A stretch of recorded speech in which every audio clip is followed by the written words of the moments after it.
C'est un des plus grands acteurs français, monstre sacré du théâtre, de la télévision et du cinéma et de la littérature. Roger Hanna est avec nous pour un roman étonnant, Roger Hanna, qui s'appelle Loin de Kharkov, publié chez Grasset, où vous nous racontez finalement que pour vous, le monde, en quelque sorte comme en manque d'amour, va rechercher et adopter l'amour là où il se trouve. C'est ma sensation, oui, quand je regarde autour de moi les hommes, les femmes, les enfants, je sens au milieu d'eux, malgré tout, en dehors de cette insouciance, qui sont souvent des masques, un besoin d'être aimé et d'être adopté. Regardez-moi pour le moment avec vous, j'ai envie d'être adopté. Ouais. Ce que je vous dis, vous... D'adopter par le lecteur et partager avec lui, les comme millions de ça. spectateurs qui nous écoutent, c'est une volonté d'être pris à bras le corps, être regardé, reconnu. Bon, c'est humain et pathétique. Ouais. C'était l'histoire d'un destin aussi, finalement, qui rappelle que tout est possible dans la vie. Hein, oui. Cet enfant, Anna Victorina, qui va se trouver quelque part à Kharkov et qui va oublier quelque part, après, ses origines, d'une certaine façon. Elle va oublier, mais à mon avis, je crois que l'adoption n'est jamais terminée. C'est-à-dire qu'à un moment donné, l'enfant demande qui est son père, qui est sa mère. Alors, pour moi, je pense que la vérité est de le dire. Mais c'est ce qui m'a bouleversé, c'est que ces enfants qui vous regardent avec ces beaux yeux bleus, ou ces beaux cheveux blonds, ces fossettes, et qui ne sait pas, qui regarde, et on a envie de lui dire, mais plus tard tu sauras, et puis un jour on le dit. Vous vous rendez compte, c'est des enfants qui viennent dans un pays, qui ne connaissent pas la langue, qui s'adaptent, donc ils aiment un père et une mère. Elles aiment un père et une mère, et après, on dit, c'est pas eux.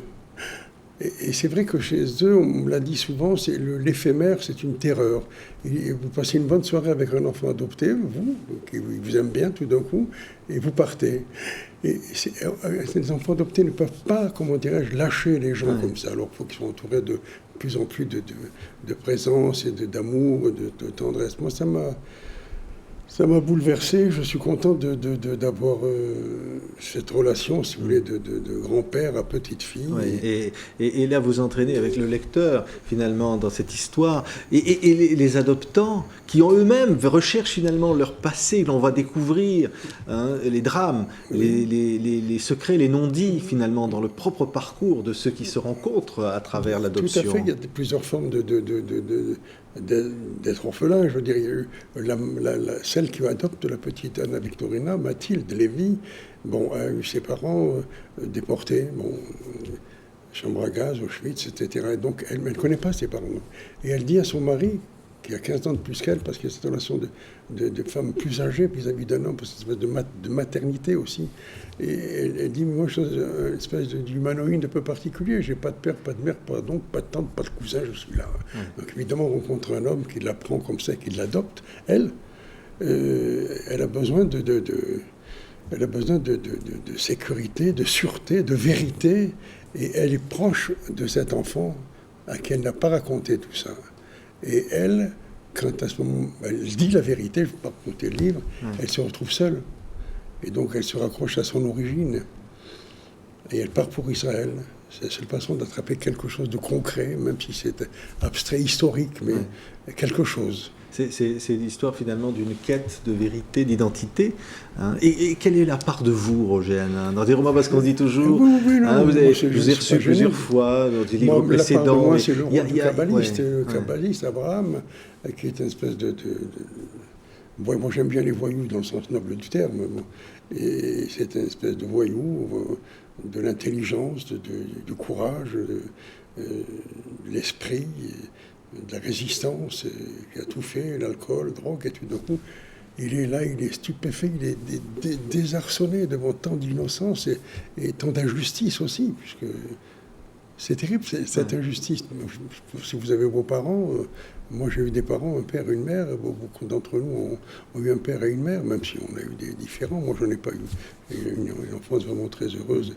Mais ceux qui n'ont pas ça, et on ne peut même pas les rechercher parce qu'on ne sait pas qui ils sont. Quand je parle de la part de vous, parce que finalement l'acteur, je le disais, il faut cette dimension, ces questionnements, quand on interprète le rôle d'un autre finalement. Il faut ce questionnement sur ce qu'on est, sur d'où on vient finalement, Oui. parce que toute votre vie, hein, c'est... Merci de me dire ça. Évidemment que le personnage de la prostituée, Mathilde Lévy, c'est un peu moi, je veux dire, et qui recherchait ses origines, et qui à un moment donné a décidé de... Elle a fait un choix. J'aime ces gens-là. Ouais. C'est-à-dire ceux qui ont la force de dire à un moment donné le destin... Je m'en vais. Ouais. Je m'en vais. Et lui, cet homme qui a recueilli, reconnu, adopté cette petite fille, a le malheur d'avoir une aventure et il meurt d'une crise cardiaque parce qu'il ne supporte pas d'être tombé du haut du classement social de héros à quelqu'un de non pas subalterne mais de banal. C'est un autre thème aussi, parce qu'on peut très bien être quelqu'un d'héroïque et de magnifique et tout d'un coup tomber. Bon, alors, qu'est-ce qu'on fait de ces gens-là? On les laisse, on les jette, on les maltraite, C'est un livre, je crois, qui est fait de grande compréhension, érigé comment dirais-je, en approche. Si on n'est pas généreux, on est vite isolé et réduit à très peu de choses. Ouais. Et alors quand je faisais référence à l'acteur, l'écrivain que l'on connaît aujourd'hui, une série de romans, et en même temps le contact populaire avec le public, hein, qui vous a adopté comme un de ses acteurs préférés, tout ça finalement vous dites je dois leur rendre quelque chose, j'ai un dialogue à avoir avec eux pour leur dire au fond voilà qui je suis. Tout à fait, vous avez raison, moi je dois quelque chose à ces gens-là qui m'ont été fidèles pendant presque 55 ans, avec des hauts et des bas. Bon, on croit toujours que j'ai eu beaucoup de succès, j'ai eu plus d'échecs que de succès dans ma vie. Mais même ces échecs sont devenus, comment dirais-je, des succès. Et parce que ça m'enrichit, ça m'a fait réfléchir. Quand on a un succès, on ne dit pas stop, qu'est-ce qui arrive, qu'est-ce que j'ai. Quand on a un échec, on commence à se dire, on s'interroge. Et l'accumulation, si vous voulez, de chaud et froid, dépôt dans notre terme, c'est ça qui aguerrit. Je disais Nietzsche, tout ce qui ne me tue pas me fortifie. Moi, c'était ça toute ma vie. On peut dire aussi beaucoup de choses par le cinéma que vous avez fait, Train d'enfer. Il y a des choses qui vous révoltent, c'est-à-dire on vous sent ancré quand même dans la vie. Hein, vous avez pris des positions récemment, on n'en parlera pas, on ne reviendra pas, mais ça a eu tellement d'écho. C'est ça qui est incroyable. Vous avez dit je préfère voter pour celui-ci ou celui-là, et c'est un événement, c'est-à-dire que tout le monde le commente. Oui, c'est ce que m'a dit moi je ne voulais pas en parler, mais un député socialiste que j'estime beaucoup, Valigny, me disait un jour après l'émission de Stéphane Bern, tu ne te rends pas compte de ce que tu fais en ce moment. Et quoi? Il me dit, parce que ta parole ne vaut plus que Dixit, Valigny, 10 députés, tu as une parole libre, tu ne veux pas être élu, tu ne veux pas d'argent, tu ne veux pas de situation, tu ne veux pas retourner à l'Élysée, j'y retournerai jamais.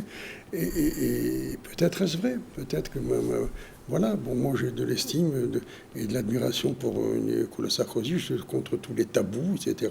Et je l'ai dit. Alors, qu'est-ce qui se passe?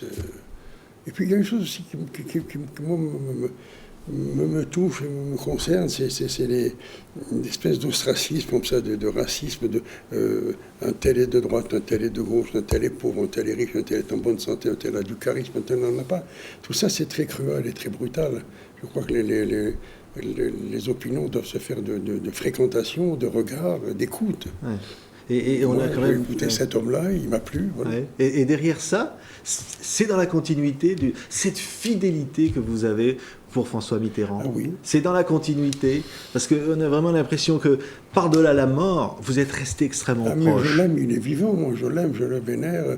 Peut-être un terme un peu excessif, mais c'est ça, c'est une espèce de vénération, parce que on parle toujours de son intelligence, de son pragmatisme, etc. C'est vrai, de son jugement, de son intuition. Moi, je les ai vérifiés pendant 14 ans, c'est extraordinaire. On ne peut pas oublier un homme comme ça. Et les gens qui l'ont maltraité, des ingrats, etc., je ne peux pas voter pour ces gens-là. Ouais. Alors on me dit, le bien amour, pas en train de me dire, mais il y a prescription, j'ai une prescription, pas quand on aime les gens. Il n'y a jamais prescription pour vous, Roger Hanna? Si on peut être, je veux dire, les sentiments, l'amour, la haine, ça ne peut pas avoir de prescription. Non, mais vous savez, moi j'ai beaucoup changé. D'abord j'ai évolué, j'ai vieilli, et j'ai plutôt un sentiment de pardon, mais pas. Il n'y a qu'une chose que je ne pardonne pas, c'est l'ingratitude. Parce que pour moi, c'est le combinat de deux défauts que j'exècre, c'est l'égoïsme et l'indifférence. Un traître, moi, tu vois, ça me fait rire quand il a trahi. Je dis, bon, dis-moi, ça me fait rire. Pas tout le temps. Mais un ingrat, ça me fait jamais rire. Un ingrat ne regrette jamais. quelqu'un vous trahit, peut regretter. Un ingrat, il peut pas. Et la gratitude, c'est terrible, c'est quelqu'un à qui on a donné. Imagine un fils ingrat, une fille ingrate. C'est terrible. Pour moi, il n'y a pas de prescription. Ouais. Alors, qu'est-ce que je fais? Moi, j'ai une hygiène de vie qui m'a réussi, c'est que j'oublie.